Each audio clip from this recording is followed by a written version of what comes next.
এই যে কার্ড দিচ্ছে, কার্ডের টাকা কোথায় পাচ্ছে জনগণ? আসলে মানে বেকার, আমি আরো আসছি বেকারত্ব বাড়বে কিনা কার্ড? এটাতে আসছি।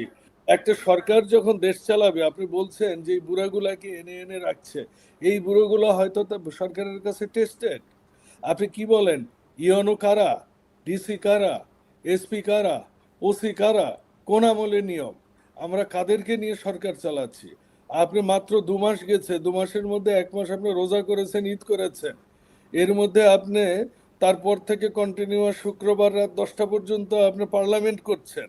আর আপনি একদম আরব কি বলে ওই আলাউদ্দিনের চেরাগ নিয়ে এসে বসাই দিবেন ভাই, এরকম আশা করাটা আপনার জন্য ঠিক নয়। তারপর সর্বশেষ যে কথা, বিএনপিকে সরকার ম্যান্ডেট, জনগণ ম্যান্ডেট দিয়েছে জেনে বুঝে শুনেই। বিএনপি জানে কিভাবে সরকার চালাতে হবে। আপনি 6 মাস পার হয়নি, আপনি বলতেছেন যে বাচ্চা হাঁটে না কেন? আরে ভাই, বাচ্চা হাঁটার জন্য তো একটা বয়স লাগে। বিএনপির অতীত ইতিহাস আপনি পর্যালোচনা করেন, অর্থনৈতিক সংস্কারগুলো দেখেন, যে কার্ডের যে কথাটা বলেছেন, আরে ভাই, আপনি এখন এই মুহূর্তে আপনি মানে সেন্সলেস, আপনাকে আইসিইউতে দেওয়া হয়েছে, তো আপনি কি স্যালাইন দিবেন না? আপনি ভিটামিন খাবেন তো, আপনি সুস্থ হন, তারপর আপনি ভিটামিন খাবেন তো। আপনার তো আপাতত আপনাকে বাঁচাতে হবে তো। কৃষকরা এখন খাইতে পারে না, গরিব মানুষের অবস্থা কি? তারা বছরে আমিষ খাইতে পারে না, একদিন গরুর গোস্ত কিনতে পারে না। তো তাদেরকে আপৎকালীন হিসেবে তো আমাদের কিছু দিতে হবে তো, আমরা সেটা দিচ্ছি। দ্যাটটা, আমরা কি এমপ্লয়মেন্টের কথা বলিনি? আমরা কি কৃষকের কথা বলিনি? আমরা কি, আমাদের কি কোনো প্ল্যান নাই? আপনারা কেন ভাই এই যে বিদ্যুৎটা, সারা বিশ্বের যে অবস্থা গিয়েছে, বাংলাদেশে আমরা শুধুমাত্র কৃষিকে বাঁচানোর জন্য আমরা কিন্তু বাড়াইনি। 1 মাস পর্যন্ত আমরা টেনে এনেছি, কারণ আমরা জানি এদেশে কৃষকরাই প্রাণ। বিএনপি কৃষকদের টেক কেয়ার করে। আমরা করব, আপনি দেখবেন ইনশাআল্লাহ। ম্যাডাম খালেদা জিয়ার সময় পাটের বাজার ঠিক রাখার জন্য ম্যাডাম যখন ভারতকে চিঠি দিয়ে আলোচনা করে মানাইতে পারেনি ওই 37% অ্যান্টি ডাম্পিং শুল্কের জন্য, ম্যাডাম তখন ওয়ার্ল্ড ট্রেড অর্গানাইজেশনে যে সেটার নিয়ে চলে আসছিলেন রায়। আমরা সেই দল, আমরা সেই দল যখন 75-এর আগে মানুষ খাইতে পারতো না, মানে অব্যবস্থাপনা কি ছিল অমর্ত্য সেন সেটা দেখিয়ে গিয়েছে। শহীদ প্রেসিডেন্ট জিয়াউর রহমান এসে 3 বছরের মধ্যে খাদ্য অল্প উদ্বৃত্ত করে সেটা কিছু রপ্তানিও করেছে। আপনি সময় দেন একটা মানুষকে হাঁটতে। এখন পর্যন্ত আমরা তো 10 দিনও, মন্ত্রীরা তো অফিস করতে করতে 9টার সময় যায়, আবার 2টার সময় পার্লামেন্টে আসে, রাত 10টা পর্যন্ত এখানে থাকে। 17 বছর পর আমরা সরকারে আসছি, প্রত্যেকটা জায়গায় সমস্যা। 14 লক্ষ শিক্ষক ভোট কেটেছে 24-এ। এই শিক্ষক কারা? জি। শিক্ষকরাই তো ভোট কেটেছে নাকি? ইমাম সাহেব পালায়ে গেছে না কি বলেন আপনি? এই সোসাইটিতে বিএনপি দাঁড়ায় আছে, সরকার চালাচ্ছে, ব্যাংক ফোকলা করে গেছে, সব পেমেন্ট গুলা ডেফার করে গেছে, হেজিং করে গেছে, সেগুলো ঋণ পরিশোধ করা লাগতেছে, দেশটা চলতেছে আলহামদুলিল্লাহ। মব কমে গেছে, দু একটা হচ্ছে না তা নয়, কমে গেছে। এই সময়টায় আপনারা সরকারকে দিক দেখান, যেটা আপনি বলেছেন সমালোচনা, হ্যাঁ, কেন ডেকে এনে এনে বুড়াদেরকে দিচ্ছে। আরে ভাই, ইয়াংদের কাহিনী জানেন?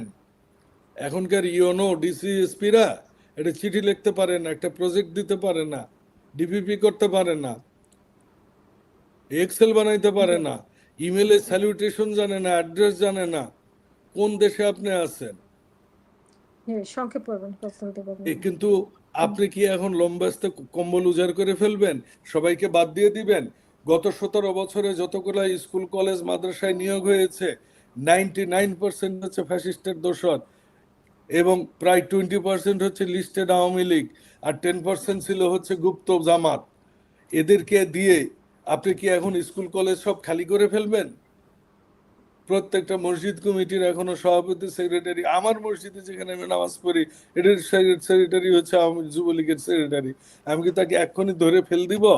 আমরা না, কোন আপনি জায়গায় যে আছি? বললেন যে গিভ আস গুপ্ত সাম জামাত, টাইম। আসলে গুপ্ত জামাত বললেন যে মানে জামাতকে গুপ্ত বললেন, আসলে গুপ্ত বিএনপিরও তো অনেকে গুপ্ত ছিল, সেটা কি অস্বীকার করতে পারবেন? 16 বছর বিএনপির অনেকের চেহারা আমরা দেখি নাই, এখন দেখতেছি, তো সেগুলো কি আমরা গুপ্ত বলবো না? হ্যাঁ, তাদেরকে না, আমরা গুপ্ত অবশ্যই বলবো না? বলবেন, বলবেন না, বিএনপি বলবেন না তারা তো কেন, বিএনপির গুপ্ত। বলবেন না কেন, কিন্তু আচ্ছা, আমরা হ্যাঁ বলতে বলবেন না কেন, টাইম ঠিক রাখে, কিন্তু টাইম ঠিক রাখলে আমরা বলি হ্যাঁ, তারপরে। জি, শেষ করবেন, প্রশ্ন পারবেন, হ্যাঁ জি, প্লিজ। শোনেন, বাংলাদেশ জাতীয়তাবাদী দলের যারা রাজনীতি করেছে তারা হুম, বিএনপির রাজনীতি করে, ঠিক আছে? বিএনপিতে গুপ্ত বলে কোনো কথা নাই, কোনো শব্দও নাই, এবং তারা মাঠেই ছিল, রাস্তায় ছিল। ছাত্র দলের একটা ছেলেও, লিস্টেড কোনো ছেলে বিশ্ববিদ্যালয় হলে থাকতে পারেনি, ঠিক আছে? হ্যাঁ, এবং সে বিএনপিরও একই অবস্থা, আমরা কেউই হুম, বাড়িতে থাকতে পারিনি। প্রায় অধিকার 1.5 লক্ষ মামলা হয়েছে, 60 লক্ষ লিস্টেড কর্মীর নামে। আপনি আবার কোথায় গুপ্ত দেখলেন এই নতুন গল্প? এটা তো আমার বোধগম্য নয়। হ্যাঁ। তো কোনটাকে অসংখ্য আমরা বলতেছেন? আসলে দেখি অনেক কিছু, বিএনপি নিজে দেখে না, আমরা দেখি। আওয়ামী লীগ দেখতো না, আমরা দেখতাম। তো এটাই হচ্ছে দেখান না একটা বিষয়টা। একটা গুপ্ত বিএনপি কে দেখান আপনি একটা। আমি হুম। এক্সেপশনাল কে আপ- আমি এক্সাম্পল হিসেবে নিয়ে নিব, বলেন। আচ্ছা, আর তাহলে আপনাদের সালাউদ্দিন সাহেব কোথায় ছিলেন? সালাউদ্দিন সাহেব কোথায় ছিলেন মানে? এই যে নতুন নাটক আপনারা শুরু করেছেন, উনি কোথায় ছিলেন আমি নিজে যেয়ে দেখে এসেছি। উনি কোথায় ছিলেন আর কিভাবে ছিলেন হুম, আমি নিজে যেয়ে দেখে এসেছি। উনি ওনাকে কোথায় ফেলে দেওয়া হয়েছিল আমার মনে হয় কর্নেল হাসিনুর ভাই ভালো বলতে পারবেন। কোথা থেকে তুলে নিয়ে যাওয়া হয়েছিল? আপনারা যারা যেটাকে বিলাসবহুল বাংলো বলেন, ওখানে যে আমিও এক রাত ভাড়া দিয়েছিলাম। সালাউদ্দিন সাহেব নিজে রান্না করে খেতেন, আমাকে নিজে রান্না করে খাইয়েছেন। কি দুর্বিষহ জীবন উনি কাটিয়েছেন আমার নিজের চোখে আসামি কি দেখা। রান্না করে খাইতে পারে, ওইটা সেই দেখে সুযোগ আসা, আছে? ভাই কথা বলি, কথা বলি, হ্যাঁ, বলেন বলেন শেষ বলেন করতে দেন। বলেন। ওইটা দেখে আসার পর আমি আমার জবটা ছেড়ে দিয়ে পূর্ণদমে আমি মাঠে নেমেছি, যে একটা মানুষ যদি এরকম সাফার হতে পারে, তাহলে আমরা দলের পোস্টে থেকে চাকরিও করব, রাজনীতিও করব। ওই দিনই আমি ঘুরে এসে চাকরি থেকে আমি অব্যাহতি নিয়েছি। রিজাইন দিলেন, কাজেই হ্যাঁ। আমার কাছে যদি সালাউদ্দিন ভাই সম্পর্কে বলেন, এটা অন্য কারো হুম, কাছে যে এসব গল্প করেন, এবং ওনাকে কে কে উদ্ধার করেছে, কোথা থেকে ওনাকে কে উঠায় নিয়ে এসেছেন, সাথে কে কে ছিলেন, আমি এর অধিকাংশ লোককে চিনি, জানি, তাদের সাথে আমার কন্টাক্ট আছে। আমি হ্যাঁ, একজন লাইভ অসংখ্য। মানুষ। আরো বলবো, উনি নিজে না, না, কাঁঠাল ভেঙে আমাকে কাঁঠাল খাইয়েছেন। উনি নিজের নলা মাছের রান্না করে আমাকে খাইয়েছেন। রাত্রে ওনাকে যখন আপনি বললাম যে আপনি ভাই, ওখানে শেষ, গেছেন কেন? শেষ করবেন প্লিজ। হুম, আমি চাকরি করতাম দিল্লিতে ও মাল্টিনেশনাল আচ্ছা কোম্পানিতে। আচ্ছা আচ্ছা, এমবিসিতে, এমবিসিতে না, অন্য কোনো প্রাইভেট ইয়েতে? আপনাকে বললাম তো ভাই, মাল্টিনেশনাল কোম্পানিতে আমি জব ও, করতাম। মাল্টিনেশনাল কোম্পানি, আচ্ছা, যাও। শুনি নাই হুম, এটা। জি, আমি প্রশ্নোত্তর বাবুল ভাই ওনাকে শেষ করবেন, যখন কারণ লাস্টে আমাদের, হ্যাঁ। বললাম যে হুম, আপনারা আর কত বছর এখানে এইভাবে, মানে মামলায় তো চলছে, আমি মানে কোর্টের থেকে উনি ফেরত আসছে 2 দিন পর, তখন ওনার চোখে যে পানি দেখেছি, একটা বয়স্ক মানুষ শিশুর মতো যেভাবে ওনার আমি দেখেছি, এবং তারপর উনি হুম, ঘরে ঢুকে গেলেন, I will never forget that day. এবং আমি সারা রাত ঘুমাতে পারিনি। আর নতুন নতুন নাটক, যারা এই হেলমেট পরে, যারা গুপ্ত থেকে আমার চোখের সামনে, যারা বঙ্গবন্ধু বঙ্গবন্ধু শেখ হাসিনা মা বলতে বলতে আম্মা জানের পদতলে যে চুমা খেতেন, তারা আজকে হয়ে গেছেন বিপ্লবী বিদ্রোহী 6 দিনের। নাহিদ সাহেব কবে কোন জায়গায় এই আগস্টে জুলাইয়ের আগে কোন সংগঠনে কোথায় উনি রাজনীতি করেছেন বলতে পারবেন? কোন মাঠে উনি বিপ্লব বিদ্রোহী করেছেন? সার্জিস কোথায় ছিলেন? সার্জিসের পোস্ট কি ছিল? সাদিক আচ্ছা, কায়েম কি ছাত্রলীগে ছিলেন না? হুম, এগুলা গল্প করতে আমি গেলে পাটোয়ারি ভাই, ওই যে রাত আবারও পার হয়ে যাবে। ফিনিশিং করি, it is easy to say but difficult to do. Thank you.